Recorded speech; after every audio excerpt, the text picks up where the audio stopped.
All right, I'm going to do my introduction again. So my name is Caroline Omaleski. I'm from the Office of International Affairs, and I'm the academic liaison for international students. And I'm going to be presenting to you today about academic integrity at Ohio State, academic conduct and misconduct. We are very fortunate to be joined as well by Dr. Jennifer Whetstone, who is the current coordinator at the Committee on Academic Misconduct, or CoAm as it's called on campus. So Dr. Whetstone will also be sharing her perspective on this topic.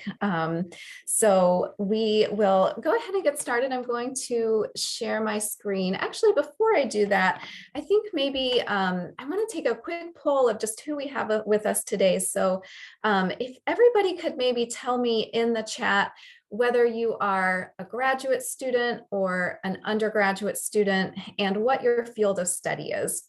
I think that might help us sort of understand who our audience is and what types of issues you might be most likely to encounter while you're here. So if you can just type into the chat. Thank you, Lucky. That'll just take a minute for people to do that, I'm sure. Looks like we've got a few undergrads at least.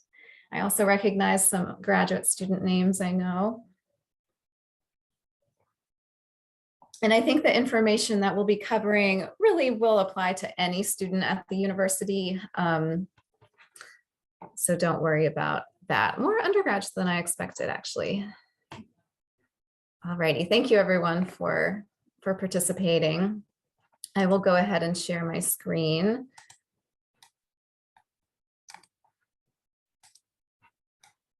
Let me get into the right mode here.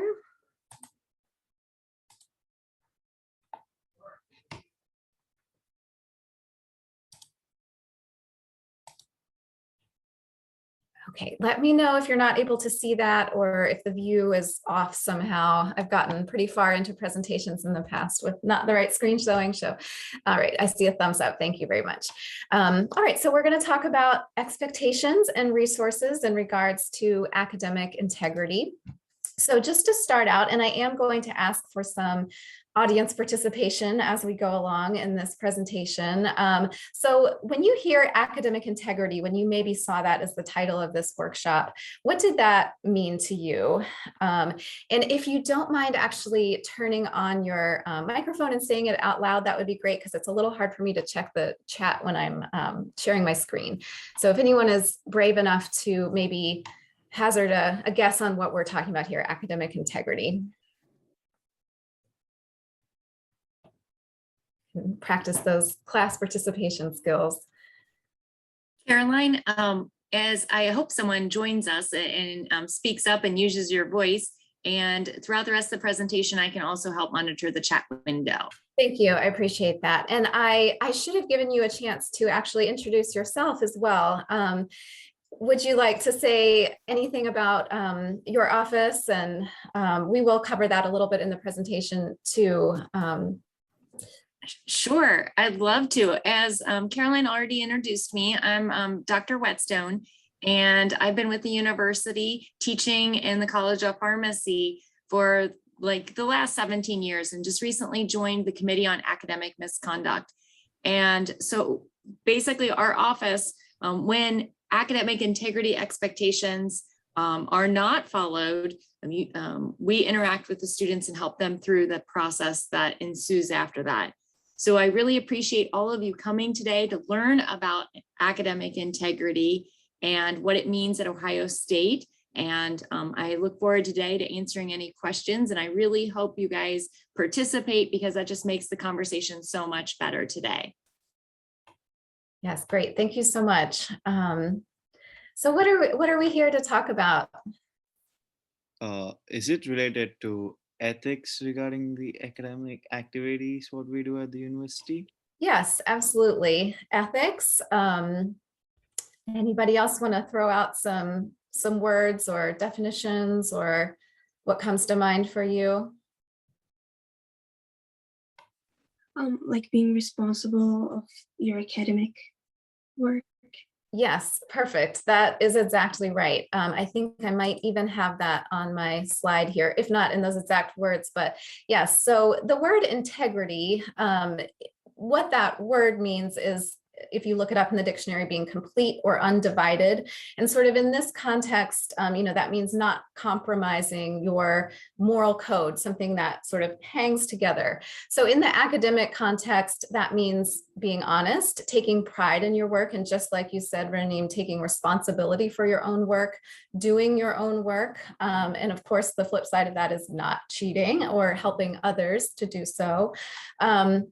From a practical standpoint, that also means understanding what the expectations are, understanding what your professors expect from you, and following the rules that are set out, whether they are written or sometimes unwritten or spoken or unspoken. And that's where things can sometimes get a little tricky. But you will, receive a syllabus for all the courses that you take at the university. And usually the rules are outlined pretty well in that document. So upholding integrity, it does come with a lot of responsibility, and sometimes that means risking getting a bad grade in a class if you're not taking a shortcut. And what I see time and time again with students is that it also requires strong time management skills, because when students get rushed, they take some shortcuts and maybe complete assignments in ways that they shouldn't. Your grades and your diploma when you graduate eventually from the university, years down the road from now probably, you want that to stand for something real, and you want the person next to you at commencement also to have their grades and diploma stand for something real. So it's important for everyone to uphold integrity, and it really is for everyone, whether you're a graduate student, an undergraduate student, or a professor at the university, or a researcher at the university. Everyone is expected to carry out their work and their research honestly and with integrity, of course. So what are we talking about when we say academic misconduct? What type of behaviors are we talking about here? Does anyone want to give us an example? Sharing the homework. Yeah, sharing homework. So sharing answers when you're maybe not allowed to work with another student. Yeah, good example. We see that, unfortunately. Copying somebody else's answers. Yep, copying from another student, absolutely. Plagiarism. Plagiarism, yep, that's one we'll talk about for sure. These are all great examples. So any kind of academic dishonesty, the way that it's defined in the Code of Student Conduct is any activity that tends to compromise the academic integrity of the university's educational and academic process. So that's kind of a wordy definition, but we're really, like you guys have mentioned, talking about things like any kind of cheating, copying, working with another student without permission. So I think these, you already mentioned plagiarism. Every once in a while, we see things like falsifying lab results, possession or use of unauthorized materials in an exam or an assignment, and really anything that violates course rules or assignment guidelines. So that's generally speaking the type of behavior that we're looking at. So there is a code of student conduct, a document that the university has created that every student is expected to read, understand, and follow. It's not a real exciting read, but I would definitely recommend that you take a look at it before classes start, just so you kind of understand, generally speaking, what's expected of all students at the university. And it doesn't just cover academic conduct, but there is a section for that. And an important thing to note is that ignorance of the code is not considered an acceptable excuse for academic misconduct. So if you violate a rule that maybe you didn't realize was a rule, that's not a reason that you would be found not in violation. And feel free to stop me as I go through if you have any questions or want me to clarify anything. So before we get into some of the examples of how to avoid some of these behaviors, I wanted to talk a little bit about the CoAm process. And I can also let Dr. Whetstone chime in here, because this is really her sort of her area and her office. Just briefly, kind of what you see on the slide here. So the Committee on Academic Misconduct is the office that's responsible for evaluating charges of academic misconduct. And what that means is that when a course instructor suspects that a student or a group of students in the class has done something, some kind of dishonest behavior, they are not allowed to evaluate that case independently and make a determination about it themselves. They need to report that to the committee, which is a very good thing for students because their case can be rated by someone who is a third party and not giving them a grade in the class. The student then has the option of taking responsibility for the charges if they admit to the charges, and then their case can be decided by administrative decision. Or if a student does not think that they did anything wrong or does not agree with all the charges, they can request a hearing in front of a panel, which is made up of faculty and students, and then the panel would determine whether or not they actually did what was in the charges. If a student is found in violation, they will get certain sanctions, which is kind of like a punishment. There's usually both a grade sanction, such as a lower grade on an assignment or in the class, as well as a disciplinary sanction. And we can talk a little bit more about that. But, the most common sanctions that I see are that students get a grade of 0 on an assignment or some kind of reduction on the assignment, and then are put on disciplinary probation for some period of time, which is kind of like a warning period. Dr. Whetstone, is there anything that you would like to add or clarify or? Yes, thank you for the opportunity. I just want to make sure too that you realize that faculty, not only students have a code of conduct, but faculty have a code of conduct as well. And so faculty have to submit any suspicions. So it is not an easy thing to, even for a faculty member to go through because when you suspect something, you feel bad too, like what's going on here. But by the code of faculty rules, they have to submit it. But I want to make sure as well that you realize that students have a voice. So if this ever happens, the student actually has the opportunity to make sure that their voice is heard and it's just not imposed. So I believe it's a very fair process. It's student friendly. And I appreciate that because at all costs, we don't want to, we want that in relationship between you and the faculty member to stay intact. You need to stay in the class, keep working hard and not be, let the moment be defined, let your existence be defined by this one moment. Always honesty is the best policy here. Yes, thank you. All of that, I completely would second all of that. And some of that I'll kind of echo on this slide, I think. So if you are charged, and all of you attending this presentation right now, you're brand new students, I'm sure it's a little strange to be thinking about if you got a charge like this, because hopefully none of you will ever have to find yourself in this situation. And we don't think that you necessarily will, but Dr. Whetstone and I, we work every day with students who do get these charges. So we do see that it really does happen. And we want to do whatever we can to prevent future students from having to deal with this. So, if you are charged at some point, this is just my advice to you. So focus on explaining to CoAm exactly what happened from your point of view as clearly and honestly as you can. That's the advice that I always give students. Whether you're admitting that you did something wrong or if you truly don't see that you did anything wrong.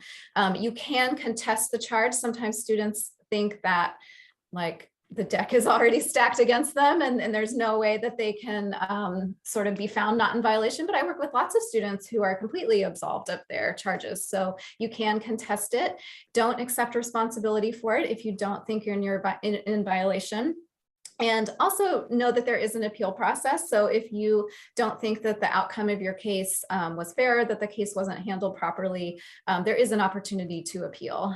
There's a limited time frame on that, but there is a possibility there. Definitely don't hesitate to come talk to me. I'm the liaison at the Office of International Affairs for the Committee on Academic Misconduct. So feel free, to come speak with me about your case and how you want to handle it. And lastly, like I think Dr. Whetstone alluded to, don't panic, don't let this be take over your whole life or mental space.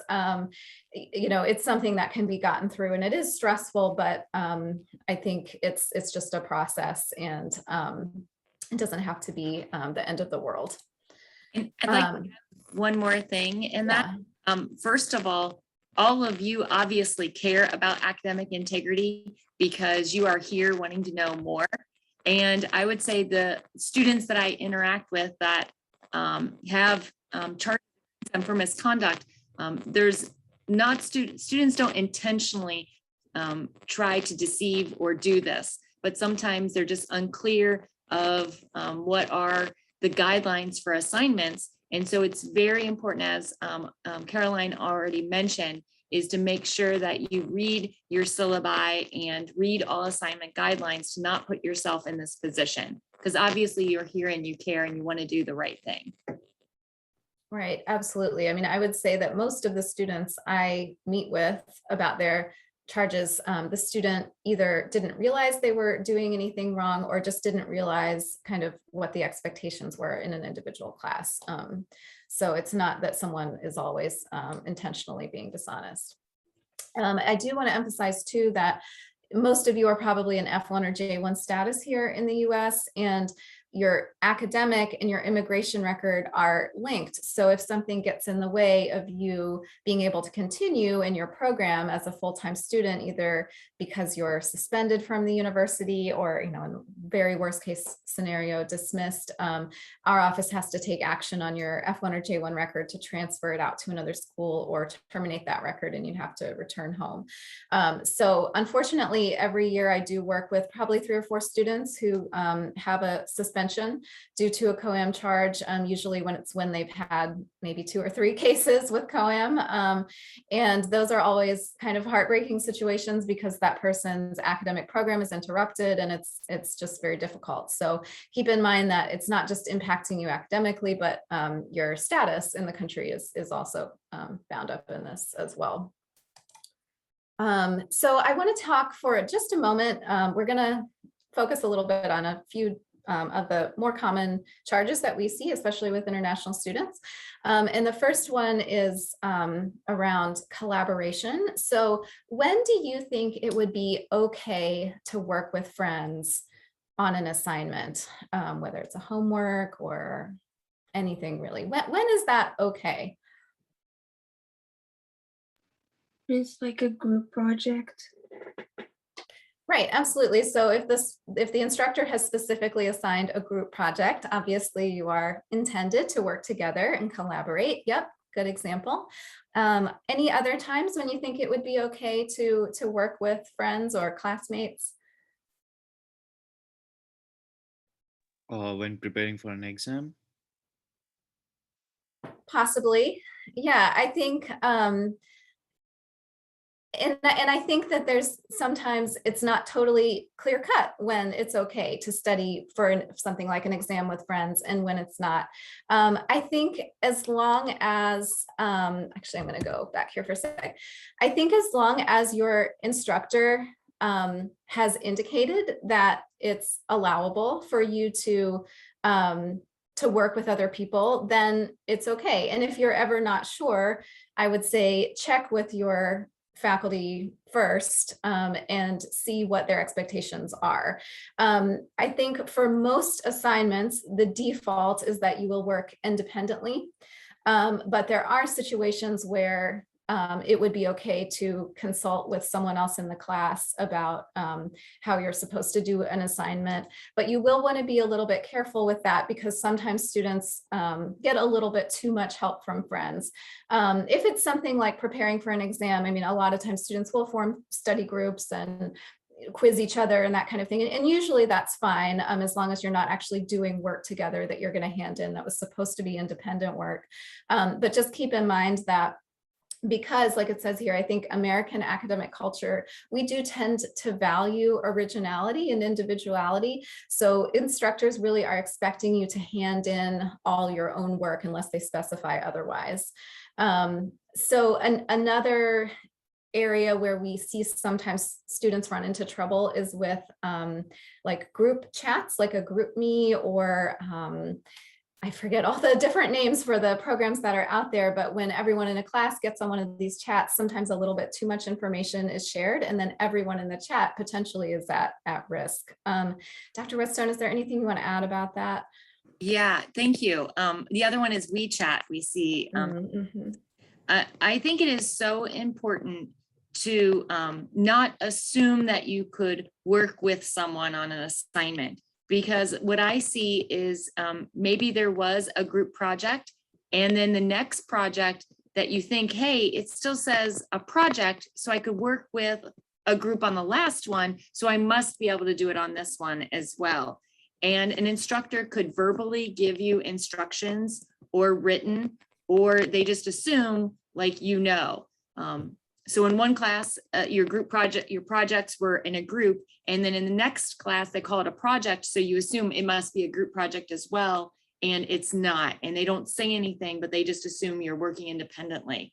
So I think it is so important to read those expectations. And if you're in any way, always verify with your instructor or a teaching assistant and ask. Just don't assume, because that's when you get into trouble. Yeah, and I think kind of like I have in the last bullet point here, ask questions, but who should you ask? It's definitely safest to go directly to your course instructor to ask those questions. What we see a lot, and we see this also with students who run into immigration issues, they'll say, but I asked my friend and they said it was fine. Well, your friend may not be an expert in that area. So try to go to, to your professor directly with those kind of clarifications. All right. And can I actually say one more thing? I'm sorry. Sure. Yeah. I also imagine you're ready to take a test and you have a study group, which was totally allowable. And you guys all got together right before taking a test online. So you got together on Zoom and you were like reviewing everything last minute that was on the study guide. And then you all say, okay, we're done. And then immediately you all start the exam at the same time. And you kind of progress through the exam. Sometimes that could give the appearance that you are working with someone because you're going through the exam exactly at the same pace. So again, like it's good to, when you're allowed to study in a group, but just be careful and cognizant of perceptions. It's kind of a unique scenario, but we see so many different things that have so we just want to make sure that you realize, things are, I don't know if I'm putting this and expressing it the right way, Caroline, but just be cognizant that, perceptions and reality are sometimes mixed. And so even approach it from, the other perspective. If I was a teacher, what would I want my students to ask me if I'm ever confused? Yeah, that's a great way of thinking of it. And I think I'm going to touch on some similar points later when we talk about exam behavior, because I think that's another area where sometimes you have to think about how your behavior is going to be perceived, even if you're not actually doing anything wrong. So yeah, I think we'll return to that in a bit in a minute. So just to talk a little bit about plagiarism, because this is another charge that we commonly see.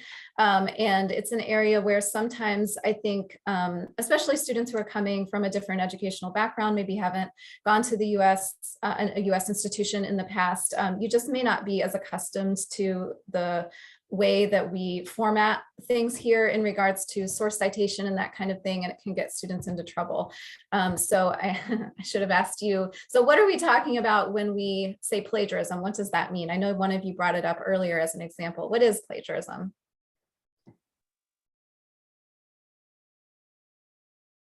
Lucky, go ahead. I saw you unmute for a sec. Oh yeah. So it's like copying something from the internet or from some other person. So assignment. Yeah, so definitely it could include that. So basically anytime that you are using another person's and other authors' words or ideas and not giving them credit for it, passing it off as your own. And sometimes students do this without even realizing they're doing it, but it's something that you need to get in the habit of being very aware of whenever you're doing research or using other sources in your own writing or a presentation.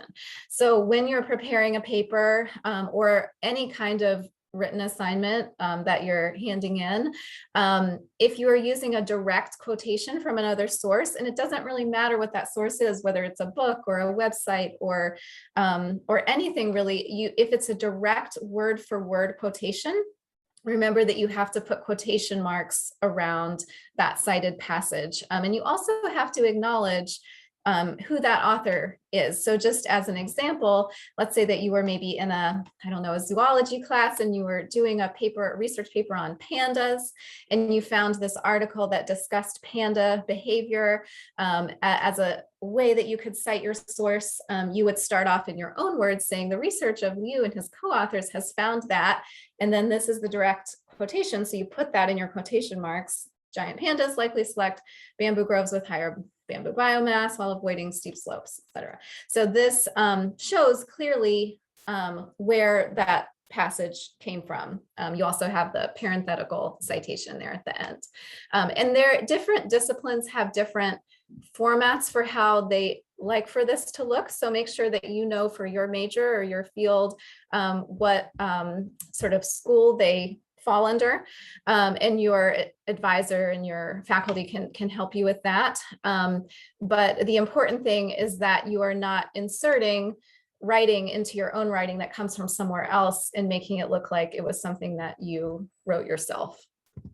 So there's the other thing to keep in mind is that even if you're not using a direct quotation, if you're using an idea or a finding from another author, you still can't pass it off as your own. You still have to give the original author credit for that. So as an example, kind of with the same panda situation, you could say in your own words, research done by Liu and his co-authors suggests that giant pandas specifically choose a habitat with a high bamboo biomass. You didn't do that research yourself, so you still need to sort of say where you found that information. So just a reminder on whether you're doing a direct quotation or if you're summarizing. Oh, I see a question. Go ahead. I'm sorry. Can I ask a quick question? Sure. How about presentation? If we're copying some pictures or photos on the website and then put on our slides, will that how are we going to do when we're borrowing others' graphs? That's a great question. And even any pictures that you're grabbing off of the internet need to be cited.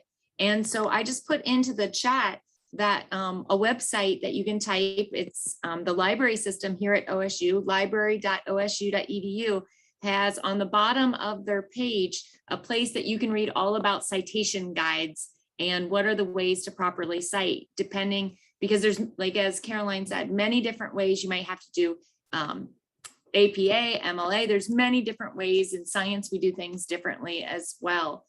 But you do have to give credit because that's not an image that you specifically made. So you have to give credit. Did that answer your question? Is it Ting-Ye? I'm sorry. Yes, thank you very much. Thank you for providing the link. Thank you. You're welcome. And I'd like to just add that Caroline and I can't stress enough that so many cases that can be prevented come from plagiarism. Mm-hmm. This could be very different from how you had to cite things maybe before coming here. And it's so essential to learn how we do things here at Ohio State and really in the United States. We want you to know that the use of quotation marks is essential. And sometimes there could be literally, you take a phrase, it might be 5 words, and it comes back and lets you see that, you know, that was a direct quote. Oftentimes when you're studying, I want to ask you, how many of you ever go and say you're researching an idea, So you Google that idea and then you start taking notes on it. Raise your hands. Let me see it in the, using your reaction button.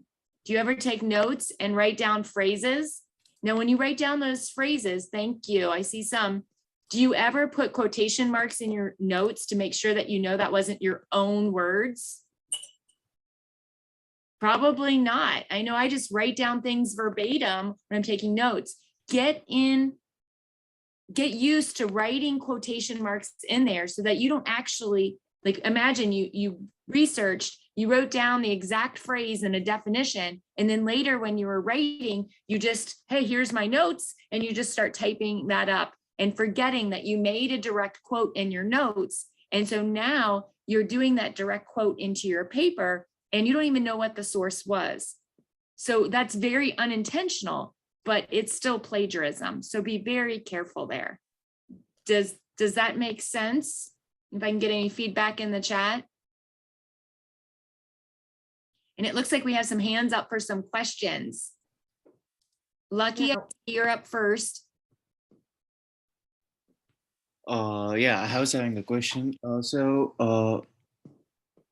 imagine a situation where if like we're in a group meet chat thing. Mhm. So that group me is like usually for discussing the math problems. In usually the math courses, we're allowed to like discuss the solutions, right? So what if while taking the examination, some random guy creates a fake ID, joins the group with the link and posts the answers just to like lure everyone to the COAM situation. So what happens then? Like, will all of them in that group will be a victim, or? Yes, it could very much. So the situation is, let me make sure, let's set the stage. And again, I know Caroline will talk about exam situations coming up that we're on plagiarism right now, but let me just address that. So you're in a group chat and you're maybe studying math and you guys are helping each other out. Well, this is all before the exam starts, right? And then someone's trying to lure you in and posting from a fake, like, check out this link. If it's prior to when the exam is starting and you're just studying, there's no worries if you are allowed to help each other on that math assignment. If you are not allowed to help each other on that math assignment, and as soon as someone's sending you information in a group chat, you need to remove yourself from that group chat, take a screenshot before you remove yourself, and then contact your professor and let them know, hey, this just occurred.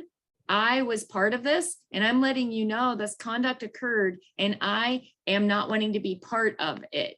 And you inform them of it. If you do stay in that chat, you can, and others start really, start participating in conversations that are inappropriate, then you could be found when someone turns in, because people will always turn in because they know that behavior is wrong. And then you can get associated and put yourself in a dangerous situation. So the thing I have to stress is think about if you were an instructor and if you saw inappropriate behavior, you're gathering evidence. Well, here it's okay to gather evidence that's saying, I am not part of this. I am removing myself from the chat, but I've got some screenshots. And then afterwards to contact the instructor and tell them what just occurred. Does that address your question, Lucky? I know I talked about an assignment, and next I could talk about if it happens during an exam. Yeah, that was pretty clear. Thank you so much. You're welcome. But imagine during an exam, let's make it a little bit more complicated for Lucky right now, that someone was doing a WeChat and on the exam, it's made perfectly clear that you are not allowed to collaborate at all. You're not allowed to go to any websites, and you're no collaboration, not open book, you're doing it on your own. And let's say the exam window was open for 12 hours. So you might still be studying with people and on a group chat, and you're sharing stuff to say, hey guys, don't forget we learned about this, and I found this website that's really good. But during that exam window, other people on that group chat could be taking the exam, and then it appears that you're sharing stuff. Isn't that tricky, Lucky? Yes, it is very much. Right. So the perception would be that then you could be taking your exam and helping everybody, but that's not the situation. So when it comes close to exam windows, let's say if you're not taking it live and you're taking or doing any assignment, you have to know what's going on and respecting that time and following those instructions.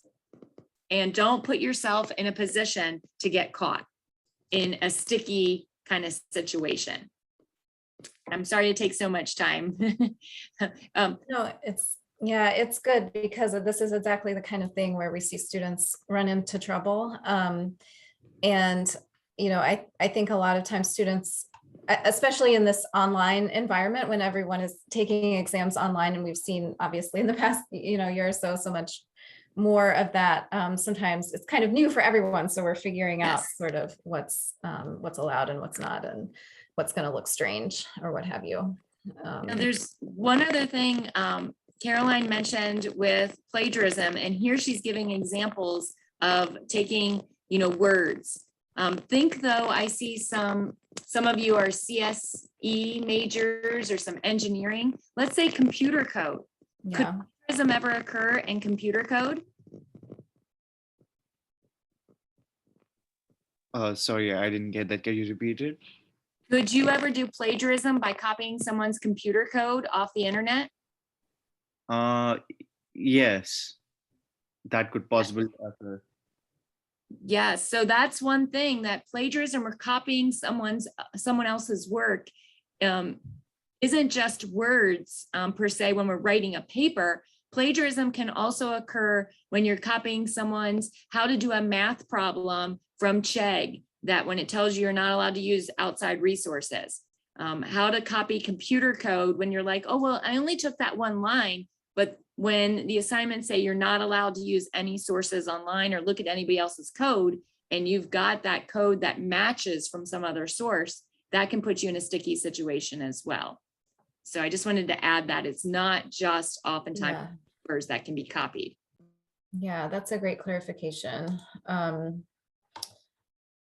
All right, so for the sake of time, I'm going to move along here. So just also a reminder, typically when you are writing a research paper of some kind, you'll also have a bibliography at the end where you give the full citation for your sources. So like Dr. Whetstone mentioned earlier, make sure that you're keeping track of those as you go along so that at the end, you don't find yourself scrambling to find, oh, I wrote down this quote, but where did I get that from? Make sure that you're keeping some clear records of that. And I believe the library has some programs that help you manage your sources. So I'll give you the link to that towards the end. So we kind of alluded to this already. Be very careful with these online sites that students go to like Chegg or Course Hero, because it's just a minefield for getting yourself in trouble with copying things and handing it in as your own when really the work was done by someone else. So I'm hesitating whether I should go through these examples. I think we'll go through them relatively quickly. So just to give you another sort of concrete example, if you were writing a paper and using a quotation, and I know this seems kind of basic probably for a lot of you, but we see students make pretty basic mistakes. So just to make sure that everyone's on the same page. So let's say that, again, you're sort of doing a research paper, this time on butterfly behavior. And you find this article that you really want to use. You think it has a lot of great information. And you look at the start of the abstract and it says, like most migratory species, monarch butterflies must stop frequently during their long southward migration, blah, blah, blah. And you really want to use this quote in your own writing. So let's say that you sit down in your computer and you start writing your paper and you say, like most migratory species, monarch butterflies must stop frequently during their long southward migration to rest and refuel. Does this look familiar at all? It should. It's the same. So would this be an example of plagiarism? Yes. Yes, it would. So this is a pretty obvious example. The person has just word for word copied and pasted into their own paper the exact same thing that was in the article. What about this example? What if you sat down at your computer and you wrote so instead of saying like most migratory species, what if you said like most species that migrate, most monarch butterflies often have to take a break during their long migration instead of saying must stop frequently. So what has this person done? And would this be considered plagiarism? I guess he paraphrased the thing which was on the previous one. Right. So this person has basically paraphrased. It's a pretty poor paraphrase. They've kind of just swapped out a few words here and there, used some synonyms, and I think a lot of students think to themselves, oh, I put it in my own words because I've changed the words a little bit. Would this be considered plagiarism still? Anybody can take a guess here. Yes. Yes, so I think it would, because first of all, they're not giving credit to where they found this information. And it's really not enough just to very slightly alter the text. That's kind of cheating a little bit. That's not a true paraphrase. So this is the type of thing that you also want to avoid in your writing. And really at that point, I mean, if that's what you're going to do, you might as well just quote the original quote and then give credit, which is what I show here. So this would be a more, if not a great example of writing, at least gives credit to the original authors. So in their study, and then it gives the name of the study, says the name of the researchers, John McCord and Andrew Davis state, and then gives the quotation. So this would actually be a proper citation here. So I have another example, but I think we're going to move through it. I can maybe show it at the end if we have time, but we have a few other things that I want to talk about. So we've kind of touched on this too, but I'm going to spend another minute on it because I hear this all the time. So I really encourage you to develop a strong writing process that will make plagiarism less likely to occur in the first place. So often students will say, I forgot to put in the quotation marks and citations before handing in my paper, or I handed in the wrong draft without the citations. Develop a writing process that does not make that mistake possible. So never have a draft of your paper that does not have the quotation marks in it. Just put them in as you go along and keep track as you go along of all your sources and everything.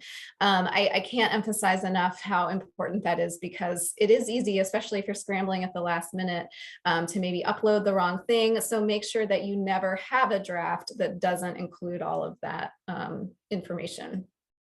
And another thing, I think it's important to note is that your professors, this kind of goes back to how we value originality and expressing individual ideas. Your professors don't really care how well you can copy and paste information from other places, which doesn't mean that you shouldn't do your research and doesn't mean you shouldn't back up your own ideas with outside research, but they do care about your ideas and how you express them. So if you're, backing up your own ideas and contextualizing them with outside source material, that's great. But the point of writing a paper typically is not just to copy and paste a bunch of other sources into your own writing. So just be mindful of that really when you're writing, the focus should be on what your own thesis is and then how you can support that with the research that you're doing. All right, so to talk for just a minute about test-taking behavior, and I will certainly let Dr. Whetstone also chime in here. So for in-person exams, and I think we're seeing fewer and fewer of those these days, but you probably will still at least take some in-person exams. Just be really careful about not talking to other students at all during an exam, even about non-test related topics. And I think this is especially important if maybe you're in class with a friend and you're sitting near each other. You're going to be tempted, maybe even before the test starts, to talk about your trip to the mall last weekend or what have you, especially if you're speaking in your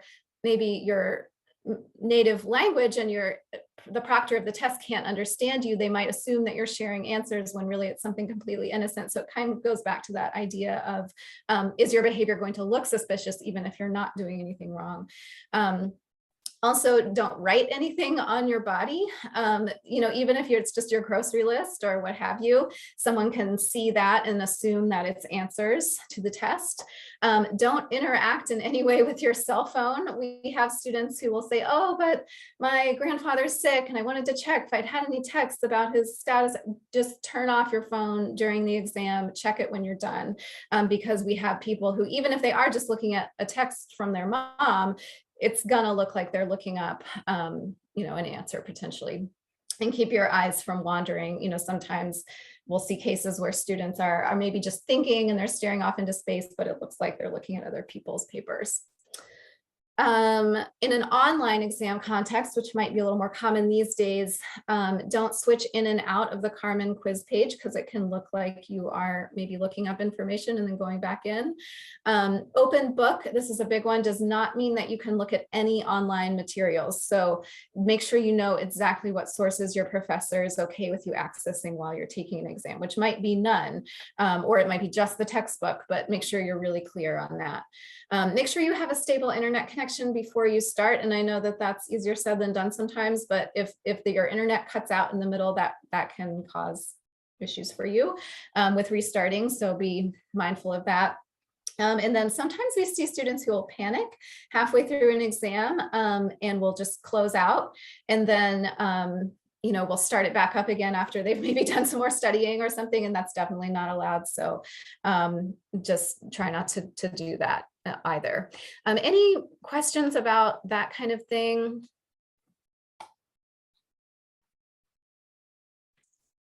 I don't see any hands raised. I would like to add that if you take an online exam here at Ohio State, it's very common.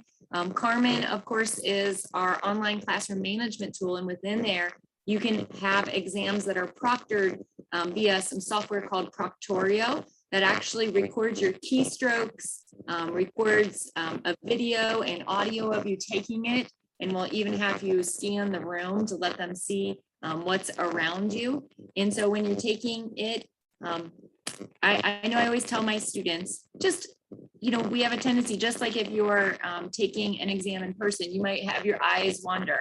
And when you're taking an online exam, try to just stay focused on the screen, and so that it doesn't appear that your eyes are going everywhere.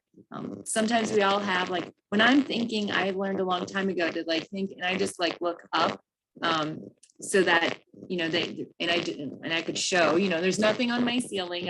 That's my tendency. And if you get interrupted during your exam, like let's say a friend or roommate comes in or there's a loud noise, always just email your instructor afterwards and say, hey, someone came in afterwards, and let them know what happened during that. Yeah, thank you. Alrighty, so if there are any questions about that, I have gotten to the point now where I give a few examples. And we have 6 minutes left, so I don't know if we'll get through all of them, but we will. I'll try to choose ones. I think we've already kind of talked about the first scenario, so I'm actually going to go along to this one. So I want to emphasize these are not real students. They are completely fabricated for the purposes of this presentation. But I tried to give things that were realistic and that are based on cases that I've worked with students on. So let's say we have a student, Eunha, who's from South Korea. She's a psychology major, but she is enrolled in a food science course, and she is charged with falsification, fabrication, or dishonesty in creating or reporting laboratory results, etc.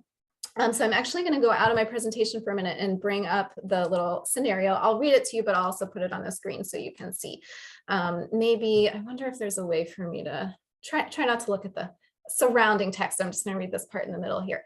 So Eunha is taking a food science class that she registered for to fulfill a GE, which means general education, and because it sounded like fun. The class isn't for her major, so she isn't putting as much time or effort into it as her other courses.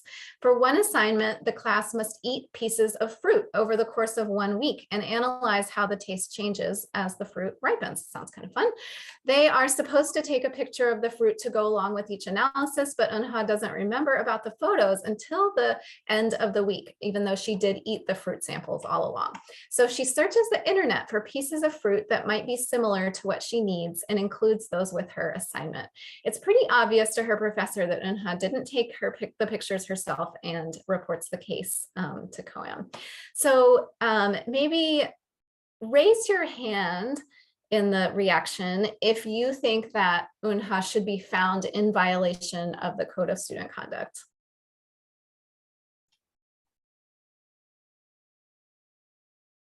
I see at least one hand raised there. So did she do something wrong? Did she violate the Code of Conduct?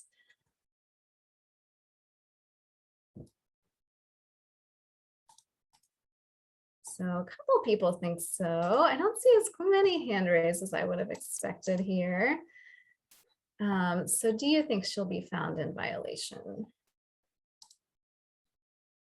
So I'm not going to go all the way back into the presenting mode here. I'll just show you. So she was found in violation because, of course, she copied and pasted some work into her own assignment that she found on the internet without giving credit. So that is not allowed.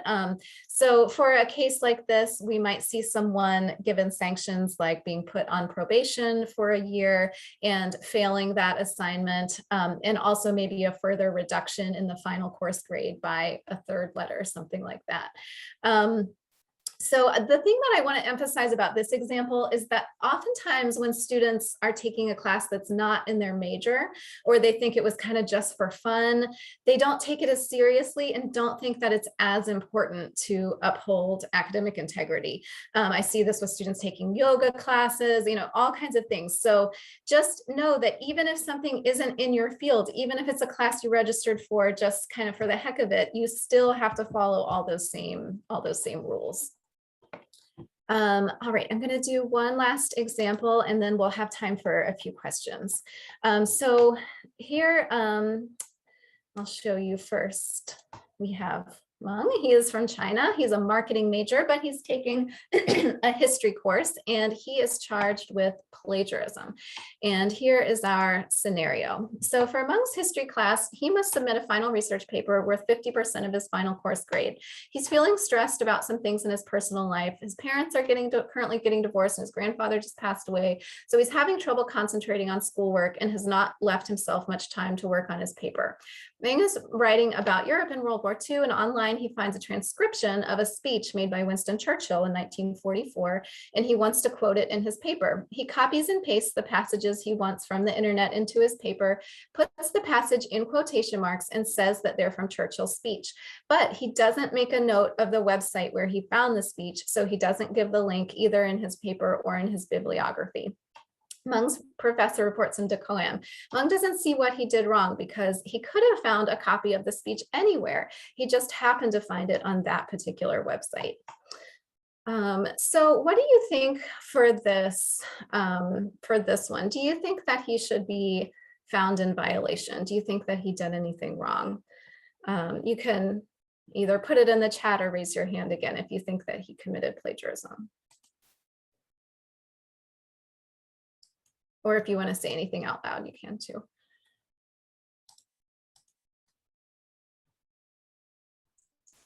I see in the chat that we did have one yes for in violation. All righty. So this one's a little bit more complex because he does put the passage in quotation marks. However, you do want to be careful in this scenario. His outcome was that he was found in violation and got kind of some similar sanctions as our previous student. So the thing that, what did he do wrong here?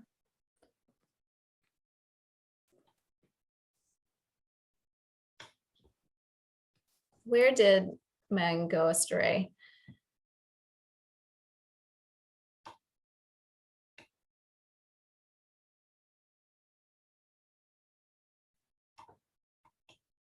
Maybe I can check the chat. I mean, basically, he has not cited his source. So even if it is a text that maybe is not specific just to where he found it, you still have to give credit to where you actually found the passage that you're citing. And this is something that I've seen with students before. So you still want to be extra careful about any type of source citation, giving credit to where you are finding that text and that information. All right, we are right at 10. I know that you might have a few questions for us. So I actually do have a few more slides on resources and that kind of thing, but I do want to give you a chance to ask any questions that you have. Carolyn, I see two hands raised. If I'm not sure if those are from before or Atharva, did you have a question? No, that was before. Okay, Sorry. all right, no problem. All right. Dr. Whetstone, is there anything else that you would like to add before we wrap up?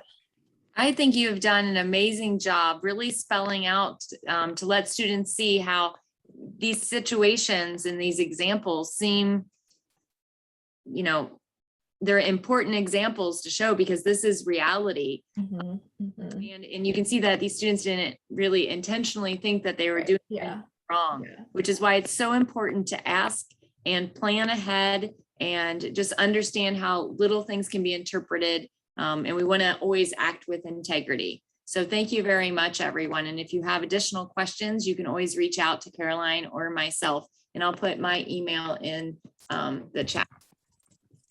Yes, I will do the same here. Feel free to follow up with me direct. Whoops, I sent that just to Dr. Whetstone. Let me send that to everyone. Feel free to follow up with either of us if you think of any questions afterwards. All righty, so I will also, as I've done at our other workshops this week, just give a reminder to check out our orientation calendar because we have a lot of events and programs going on this week and next. I haven't looked what's happening today, but we have 3 or 4 things, both social and workshop types events that we offer almost every day. So be sure to look in Carmen in the orientation course to see what's going on. So thanks so much again for attending, and best wishes for your first semester. And thanks again to Dr. Whetstone for being with us this morning. Thank you so much. Have a great day. Thank you. You too, Lucky.